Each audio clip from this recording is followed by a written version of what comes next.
আপনারা দেখছেন একুশে টেলিভিশন।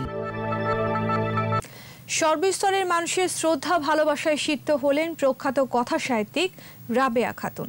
বাংলা একাডেমিতে গুণী এই সাহিত্যিকের মরদেহ নেওয়া হলে শোকের ছায়া নেমে আসে।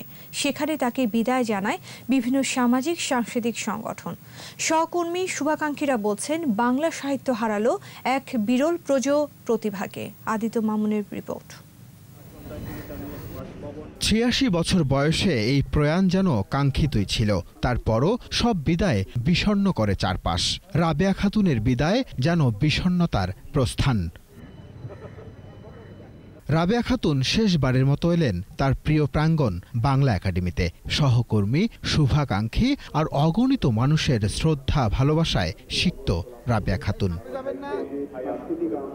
কথাশিল্পী রাবেয়া খাতুনের প্রয়াণে শোকের ছায়া সাহিত্যাঙ্গনে। এই শূন্যতা পূরণের নয় বলে জানান তথ্যমন্ত্রী।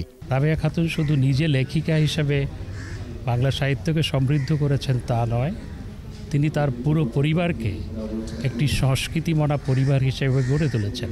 মুক্তিযুদ্ধ, অসাম্প্রদায়িকতা এবং বাংলাদেশের পক্ষের এক বিরল ব্যক্তিত্বকে হারালো বাংলাদেশ বলে জানান গুণীজনরা। বাংলা সাহিত্য, বাংলা সংস্কৃতির একজন পুরোধা ব্যক্তির তিরোধানে আজকে আমরা মর্মাহত, শোকাহত।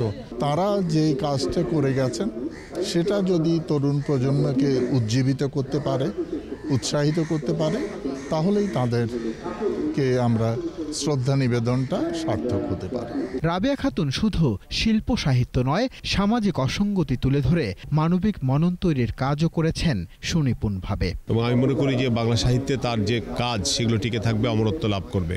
সাগর, তার আরেক ছেলে প্রবাল আর কাকুলি, ওরা সবাই বাইরে। তার রচনায় ঋদ্ধ বাংলা সাহিত্য কখনো ভুলবে না অমরে কথাশিল্পীকে। একজন রাবেয়া খাতুনরা তারা কখনো মৃত্যুর দুয়ারে পৌঁছান না, তারা মৃত্যুহীনভাবে মানুষের অন্তরে বিরাজ করেন।